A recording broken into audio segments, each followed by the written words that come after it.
대저 여호와께서 이같이 말씀하시되 하늘을 창조하시니 그는 하나님이시니 그가 땅을 지으시고 그것을 만드셨으며 그것을 견고하게 하시되 혼돈하게 창조하지 아니하시고 사람이 거주하게 그것을 지으셨으니 나는 여호와라 나 외에 다른 이가 없느니라.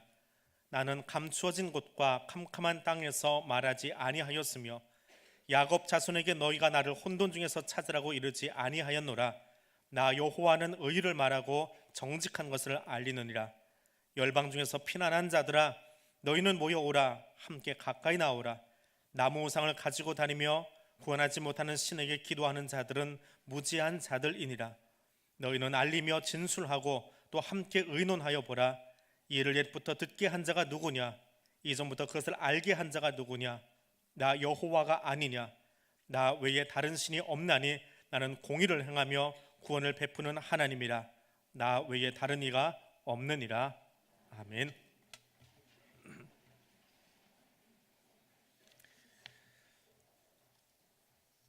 회사가 아끼는 사람이라고 하는 책이 있습니다. 이 책에 보면 국제무역공사라고 하는 미국의 500대 기업 가운데 하나인데 그곳의 CEO인 제임스라고 하는 분의 사회 초년생 이야기가 나와 있습니다. 이 제임스가 사회 초년생 시절에 어느 이름 없는 회사의 세일즈맨으로 살았다고 합니다. 살충제를 팔기 위해서 집집마다 가정 방문하는, 우리식으로 얘기하면 방판사원이지요. 방문 판매 사원이었습니다. 가정을 돌아다니다가 어느 날 가족도 없이 혼자 살고 있는 한 노인의 집을 찾아가게 되어집니다. 그리고 그 노인이 하도 딱해 보여서 말동무가 되어주려고 며칠을 계속 그 집에 드나들었답니다. 근데 가서 이야기를 나누다 보니까 혼자 살기는 하는데 이 사람이 외로운 외톨이가 아니라 제스 다니엘이라고 하는 군사 분야 책을 읽거나 혹은 그쪽에 관심 있으신 분들은 이 이름을 알만한 사람입니다. 제스 다니엘이라고 하는 잠수함 업계의 대부 같은 사람입니다. 당시에 굉장히 큰 기업의 CEO로 있었던 사람입니다. 자, 그 내력을 알고 나서 이 제임스가 이 제스 다니엘에 대해서 궁금해졌습니다. 어떻게 해서 그 일을 할 수 있게 되었는가라고 하는 것이지요. 제스 다니엘이 제임스에게 이야기합니다. 해저에서 일한다라고 하는 것은 참 막막한 일입니다. 어디로 가야 되는지 아무것도 보이지 않고 무슨 일이 생길지 어지간해서는 알 수 없기 때문에 또 오늘 얼마나 잠수를 해야 되는지 모르고 하나같이 미지수일 뿐입니다.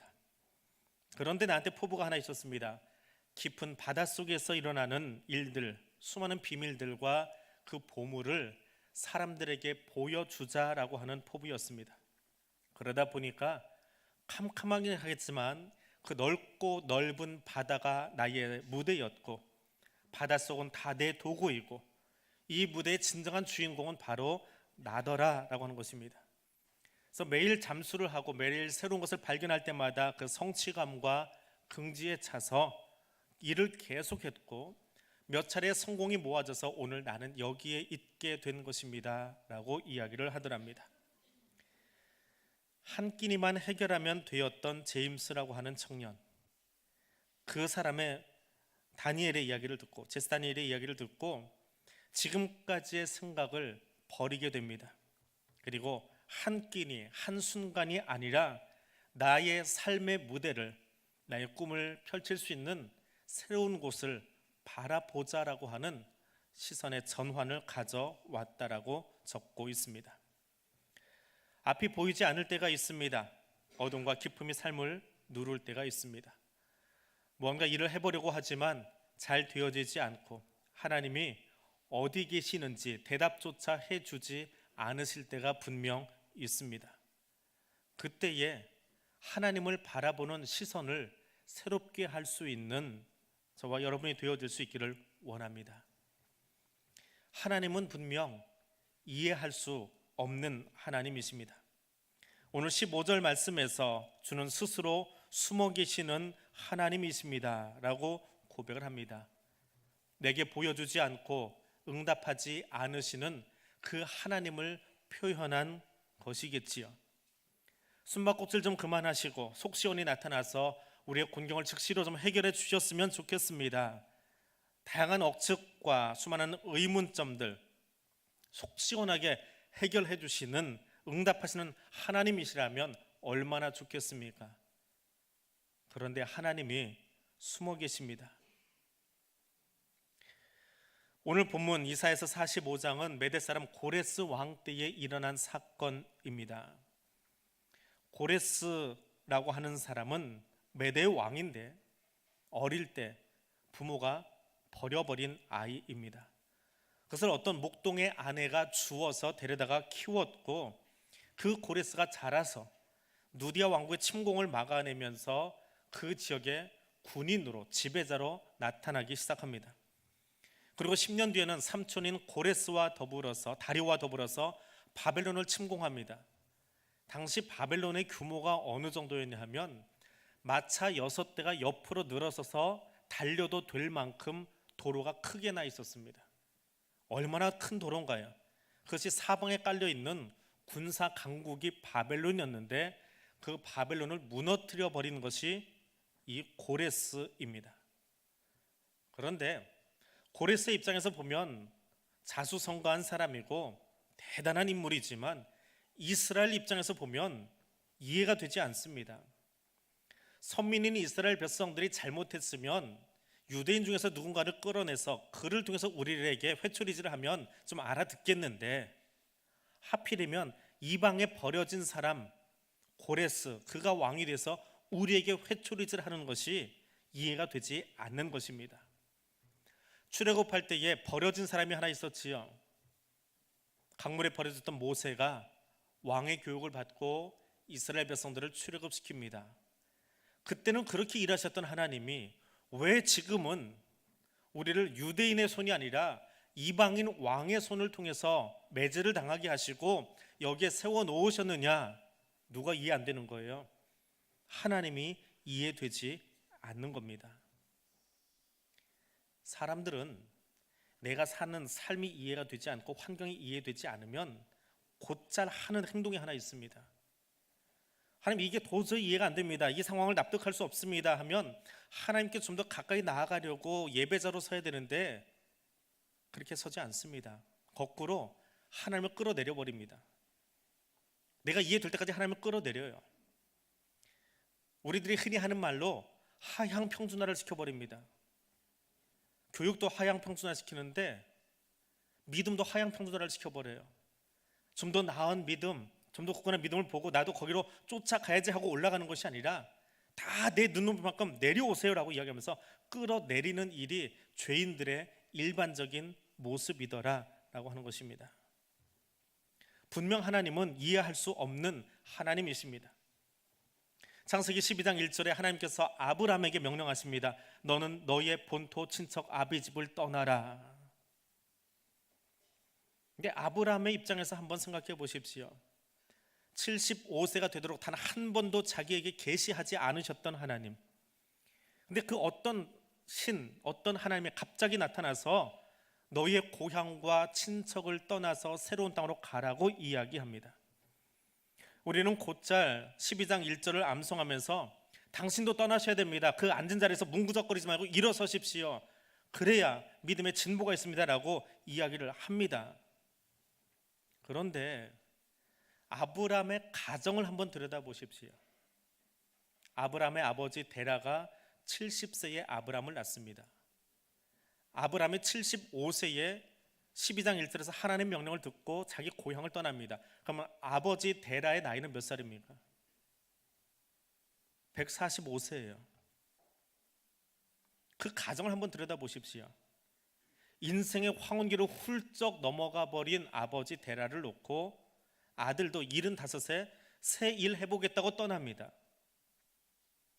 반문해보지 않을 수 없지요. 좀 더 젊을 때, 좀 더 힘있을 때 아브라함의 아버지가 자기 혼자 밥도 좀 해먹고 자가정도 건사할 수 있을 만한 그런 능력이 있을 때 아들을 불러냈으면 피차 윈윈하는 길이니까 말이 된다 손 치더라도 145세 된 아버지 뒤로 하고 75세 아들이 새로운 땅을 찾아서 걸어 나간다라고 하는 그 가정의 현실이 어떻냐라고 하는 겁니다. 지금까지 뭐 하고 계시다가 이제서야 나타나셔서 내 집 떠나라고 말씀하시는 하나님을 가족의 입장에서는 이해할 수 있겠느냐라고 하는 거지요. 그 아들 이삭의 하나님은 어떻습니까? 흉년이 들어서 먹고 살 것이 없어서 너무 힘들어서 애굽으로 내려가려고 합니다. 그랬더니 그때 하나님이 이삭에게 계시하십니다. 내려가지 말아라. 내가 지금 이 땅을 너와 내 자손에게 주겠다라고 말씀하십니다. 아니, 우물 때문에 맨날 싸우고 시비 걸리고 할 때 하나님 뭐 하셨습니까?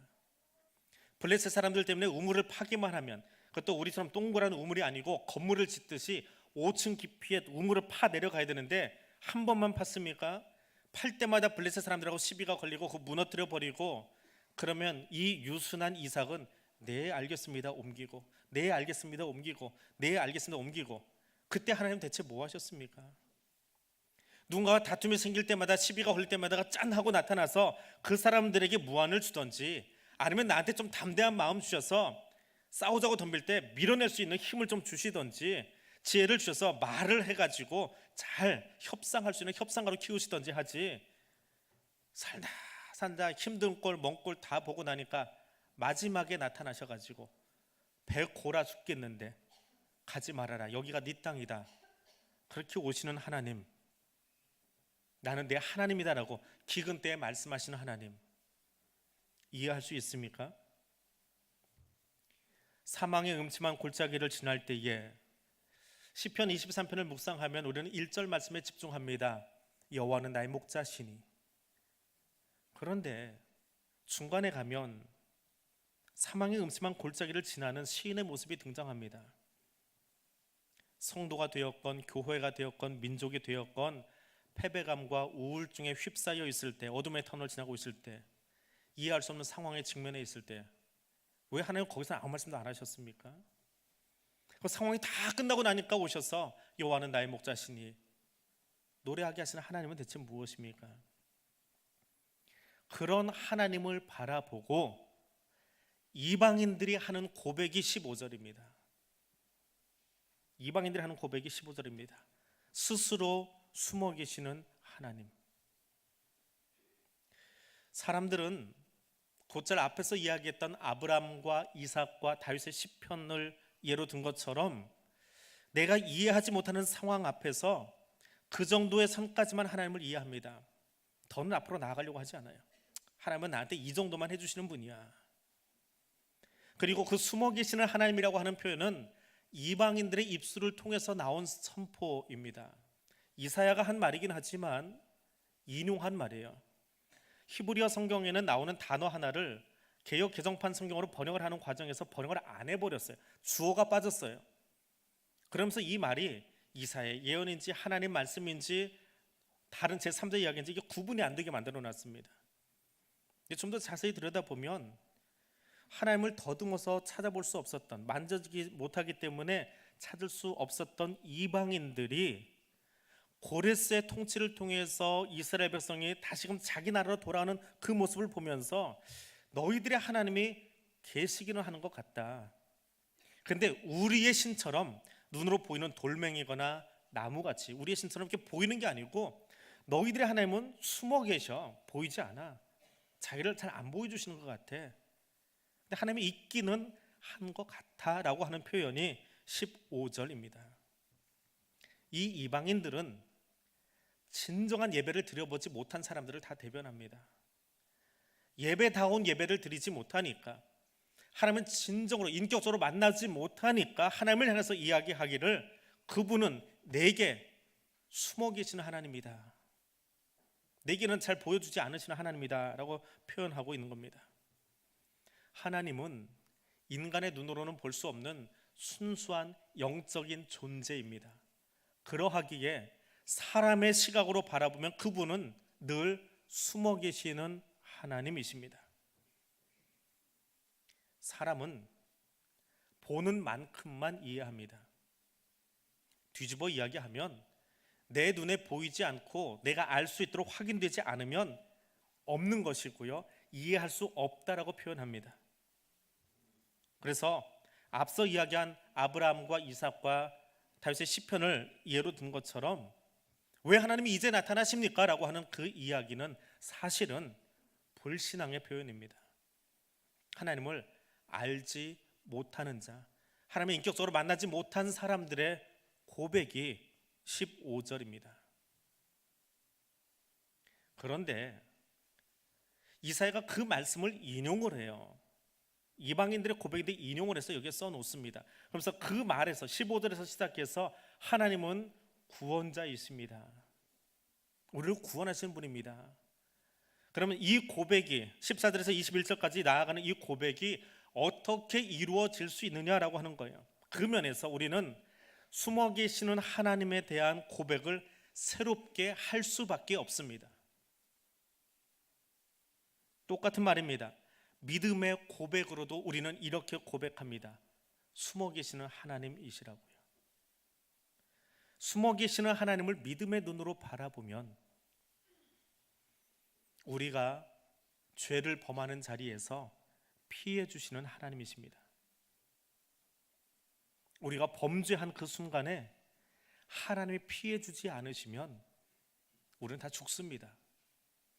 죄의 삭은 사망이기 때문에 죄를 지은 그 자리에 하나님이 거기 계시다면 우리는 죽어야지요. 하나님 피해 주시는 거예요. 이상하지요? 하나님은 무소부재하신 하나님이신데, 어디나 다 계신 하나님이신데, 그럼 숨어 계신다라고 하는 무슨 말입니까? 인간들이 뻔뻔하게 부끄러움도 없이 그 나쁜 짓을 계속하고 있다는 거예요.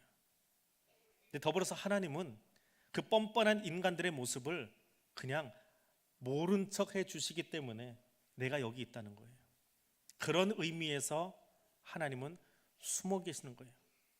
숨바꼭질 하듯이 다른 데로 가버리신 것이 아니고요. 아담이 선악과를 따먹는 그 시간에 하나님이 오히려 미안해 하시면서 피해 주신 거예요. 그 표현이 창세기의 표현입니다. 무소부재하신 하나님이에요. 선악과 따먹을 때 하나님 거기 안 계셨을까요? 계셨어요. 근데 하나님이 거기 계셨다라고 표현하면 하나님이 선악과 따먹는 아담의 행위를 인정하는 거지요. 그리고 하나님이 거기 계셨다면 당신의 선언대로 아담은 선악과를 따서 제 입에 베어무는 그 순간에 즉사해야 돼요. 당신의 선언이기 때문에. 근데 하나님은 당신 선언대로 하지 않고 모른 척 해주셨어요. 그래서 우리의 표현이에요. 우리의 표현으로 하나님이 동산을 거니시다가 아담에게 오셔서 모른 척 해주시고 숨어 계시다가 찾아오셔서 억울한 짐승 죽여서 그 가죽으로 아담에게 옷 입혀주시는 하나님이시더라라고 하는 겁니다. 욥의 고백처럼 내가 가는 길을 그가 아시나니 그가 나를 단련하신 후에는 내가 순금같이 나오리다. 내가 가는 길 그분이 다 아십니다. 모르지 않아요. 다 아시는데도 불구하고 늘 함께 하시지만 모른 척 해주시는 것뿐이에요. 오히려 나를 훈련하고 연단시키고 계시는 거예요. 하나님이 지금 내 곁에 계시지 않은 것 같지만 주님은 계속해서 내게 망치질을 하고 계세요. 나를 뜨거운 불 속에도 넣어주시고 때로는 차가운 물 속에도 담궈주시고 망치로 담금질을 하세요. 왜? 내 안에 있는 불순물들이 빠져나가서 순금이 되도록 하시려고요. 사람은 그렇잖아요. 옷을 샀는데 유행이 지나고 몸에 안 맞으면 아나바다 통에다 넣어버리지요. 폐기 처분하면 돼요. 하나님 입장에서 우리 인생이 어떻습니까? 하나님 마음에 100% 드나요? 그럼 어떻게 하시면 돼요? 폐기 처분하면 되잖아요. 세상 60억 70억 인구 중에 나만한 사람은 없겠습니까? 더 뛰어난 사람, 더 좋은 사람 많을 텐데 하나님은 폐기 처분하지 않으세요. 어떻게 하신다고요? 오히려 연단하세요. 불 속으로 물 속으로 집어넣으시고 두드려서 내 안에 있는 불순물이 다 빠져나갈 때까지, 순금이 될 때까지 나를 치고 계세요. 내가 모를 뿐이지요. 왜? 내가 그 매질을 감당할 만큼만 때리시거든요. 아예 하고 죽을 만큼 하시는 게 아니라 감당할 만큼 때리세요. 시간이 좀 걸리더라도 그것이 다 빠져나가서 순금되어질 때까지 말입니다. 그래서 마틴 루터는 오늘 15절을 주석하면서 딱 한 문장만 적어 놓았습니다. 정말 스스로 숨어 계시는 하나님이십니다. 그게 15절에 대한 주석입니다. 하나님은 이해할 수 없습니다. 맞습니까? 맞는 말입니다. 우리의 유한한 사고, 우리의 유한한 시선을 가지고 전능자를 이해한다는 것 자체가 말이 되지 않습니다. 하나님 숨어 계시는 분입니다. 맞습니까? 맞습니다. 하나님 분명 숨어 계십니다. 내 힘으로 찾을 수 없기 때문에 그분은 숨어 계시는 거예요. 내 입장에서 보니까 그분은 숨어 계시는 거예요. 그래서 하나님 스스로를 드러내셨습니다. 성탄의 기쁨은 숨어 계시던 하나님, 우리 눈으로 볼 수 없는 하나님께서 나를 사랑하셔서 인간의 몸을 입고 이 땅에 눈에 보이도록 찾아오신 그 하나님을 찬양하는 것이 성탄 예배입니다. 우리는 그 예배를 통해서, 성경을 통해서, 그리고 내 힘으로는 할 수 없지만 성령의 조명을 통해서 숨어 계시는 하나님, 그러나 더 이상 숨어 계시지 않으시고 우리에게 계시하시는 하나님을 만날 수 있는 것입니다. 이 대림절에 주는 메시지입니다. 대림절 첫 주일에 결코 숨지 않으시고 스스로를 저와 여러분에게 드러내 보여주신 하나님 만나시기를 바랍니다. 우리 죄를 속하고 구원하시기 위해서 찾아오시는 하나님 만나시기를 원합니다. 내가 고난당한 것 같지만 우리의 고난을 직접 담당하시고 우리에게는 더 큰 자유와 기쁨을 주기 원하셔서 하늘에서 마곡간으로 달려오신 그 하나님 만나시기를 바랍니다.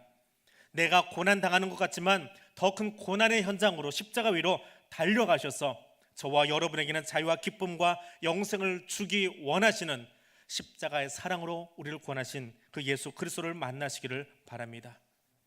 그래서 죄인의 자리에서 용서받은 백성의 자리로, 눈물로 지새우는 슬픔의 자리에서 위로받은 백성의 자리로 옮겨주시는 하나님 만나시기를 바랍니다. 하나님은 저와 여러분이 생각하는 것보다 훨씬 더 가까이에 계십니다. 세상이 주는 능력이 아니라 하늘로부터 오는 능력으로 저와 여러분의 삶이 채워질 수 있기를 소원합니다. 예배 중에 지금 여기 찾아오셔서 나를 만나고 계시는 그 하나님 인격적으로 만나는 시간 되시기를 바랍니다. 내 죄를 참으시기 위해서는 숨으셨지만 용서하기 위해서 찾아오셔서 자신을 드러내고 계시는 살아계신 사랑의 하나님을 만나는 이 대림절의 시간들이 되시기를 주님의 이름으로 부탁드립니다. 기도하겠습니다. 임마누엘의 하나님, 천지를 지으시고 우리를 위해 에덴을 창조하신 하나님, 주님은 지금도 우리에게 더 큰 은혜와 은총으로 부어주시건만 우리는 늘 부족함을 탓하고 원망하고 투정하며 지내고 있음을 고백합니다. 사망의 음침한 골짜기에도 동행해 주시는 하나님이시지만 내 눈이 어두워 하나님을 보지 못함을 깨닫지 못하고 하나님은 숨어 계신다고 말하는 믿음 없음을 용서하옵소서. 대림절 첫 주간에 우리의 눈이 열리기를 원합니다. 대림절 첫 주간에 구원의 역사를 위해 우리를 찾아오신 예수 그리스도를 만나기를 원합니다. 헤아릴 수 없는 은혜로 우리 가운데 임마누엘과 함께 하시는 위로자 되시는 주님을 만나기를 원합니다. 우리가 생각하는 것보다 더 가까이 계시는 주님을 배웁기를 원합니다. 주여 이 시간 우리의 눈을 열어 주시옵소서. 예수님 이름으로 기도드립니다. 아멘. 우리 찬송 198장 1절 부르시면서 성찬의 자리로 함께 나가겠습니다.